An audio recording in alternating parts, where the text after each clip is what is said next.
दिल्ली, ये नाम सुनते ही दिमाग में क्या आता है? इंडिया की कैपिटल? हाँ बिल्कुल। पर दिल्ली सिर्फ इतनी ही नहीं है।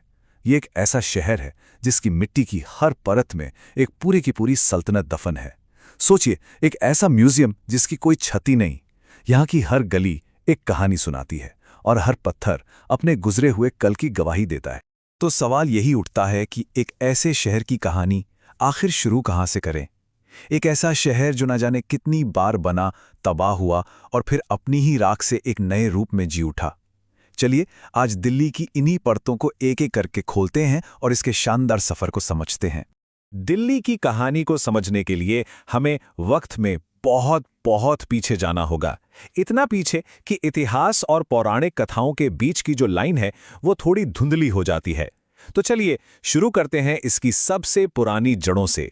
दिल्ली का सबसे पहला जिक्र हमें मिलता है महाभारत में, इंद्रप्रस्थ के नाम से, पांडवों की वो शानदार राजधानी। माना जाता है कि आज का जो पुराना किला है वो उसी पौराणिक शहर की जगह पर खड़ा है। पर यहाँ एक बड़ी दिलचस्प पहेली है। देखिए, यमुना नदी का बहाव और जमीन की बनावट तो महाभारत के जिक्र से मेल खाती है, लेकिन आर्कियोलॉजिस्ट को आज तक किसी बहुत बड़े शहर के कोई ठोस सबूत नहीं मिले हैं। तो क्या इंद्रप्रस्थ बस एक कहानी थी या एक हकीकत जो वक्त की धूल में कहीं खो गई? तो चलिए अब पौराणिक कथाओं के धुंधले से निकलकर इतिहास की रोशनी में आते हैं। इतिहास हमें दिल्ली की पहली ठोस पहचान से मिलाता है। साल था 1052 जब तोमर राजपूतों ने लाल कोट की नींव रखी। समझिए, ये वो पहली ईंट थी जिस पर दिल्ली की आने वाली शानदार इमारत खड़ी होने वाली थी। लाल कोट की नींव तो रख दी गई थी, पर अब उस पर एक साम्राज्य खड़ा होने वाला था। अब दिल्ली सिर्फ एक किला नहीं, बल्कि एक शाही राजधानी बनने की दहलीज पर थी। जी हाँ, हम बात कर रहे हैं सल्तनत के उस दौर की जिसने दिल्ली को पहली बार सत्ता का असली केंद्र बनाया।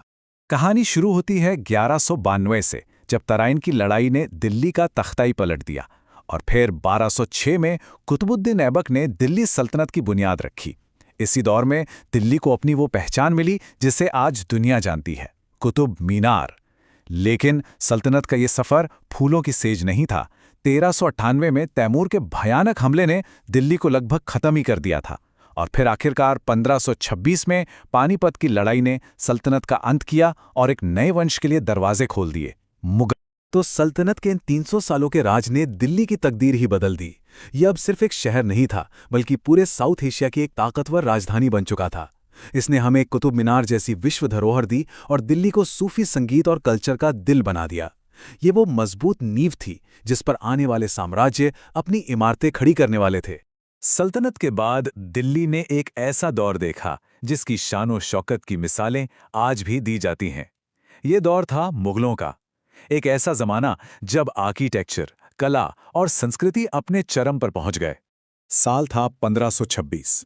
बाबर ने सल्तनत को हराकर हिंदुस्तान में मुगल साम्राज्य की नींव रखी। ये उस दौर की शुरुआत थी जो अगले 300 से भी ज्यादा सालों तक चलेगा और दिल्ली को एक ऐसा चेहरा देगा जिसे आज पूरी दुनिया पहचानती है। और मुगलों की इस शान का सबसे बड़ा, सबसे शानदार प्रतीक बना शाहजहानाबाद। 1638 में शाहजहां ने दिल्ली का ये 7वां शहर बसाया जिसे आज हम सब प्यार से पुरानी दिल्ली कहते हैं।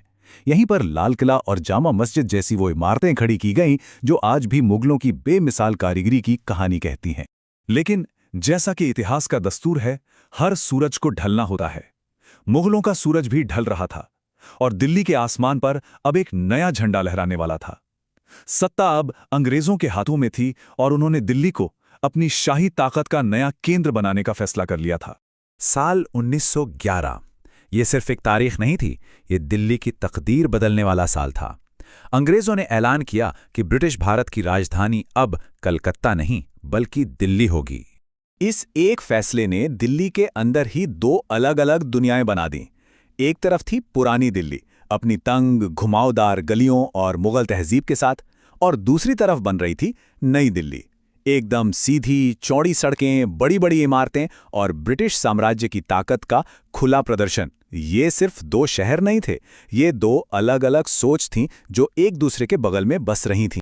1931 में नई दिल्ली का जब ऑफिशियल उद्घाटन हुआ तो ये सिर्फ एक नया शहर नहीं था, नहीं, ये पूरी दुनिया को ब्रिटिश राज की ताकत, उसकी हनक और उसके हमेशा रहने का संदेश देने की एक बहुत सोची समझी कोशिश थी।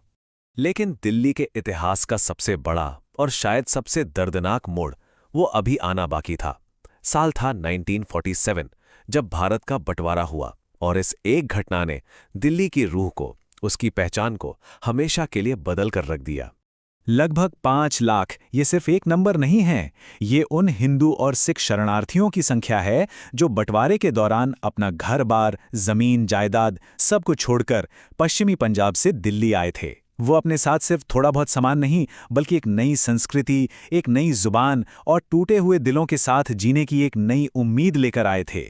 और वहीं दूसरी तरफ लगभग 3 लाख ये उन मुस्लिम बाशिंदों की संख्या थी जिन्होंने सदियों से दिल्ली को ही अपना घर माना था, लेकिन अब वो अपना ही घर छोड़कर पाकिस्तान जा रहे थे।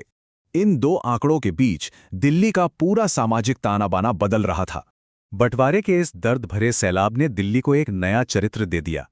सदियों से जिस शहर की पहचान उसकी मुगल तहजीब से थी, अब उसकी धमनियों में पंजाबी संस्कृति का खून दौड़ने लगा था।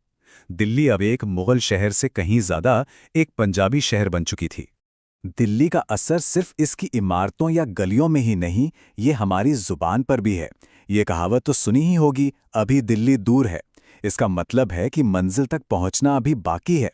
ये दिखाता है कि दिल्ली हमेशा से सत्ता और कामयाबी का कितना बड़ा सिंबल रही है। तो दिल्ली की इस लंबी कहानी से हम क्या समझते हैं? यही कि ये सिर्फ एक शहर नहीं, बल्कि वक्त का एक कैनवस है। एक ऐसा शहर जो हजारों सालों में पता नहीं कितनी बार बना और कितनी बार मिटा। यहाँ हिंदू, सल्तनत, मुगल और ब्रिटिश कल्चर की परतें एक दूसरे में ऐसी गुथी हुई हैं कि उन्हें अलग नहीं किया जा सकता। और 1947 के बंटवारे ने इसे एक बिल्कुल नया रूप दिया। दिल्ली सही मायनों में एक जीती जागती किताब है, जहां इतिहास आज भी रोजमर्रा की जिंदगी का हिस्सा है। दिल्ली कई परतों वाला शहर है और इसकी कहानी कभी खत्म नहीं होती। यह हमेशा बदलती रही है और यकीन मानिए आगे भी बदलती रहेगी।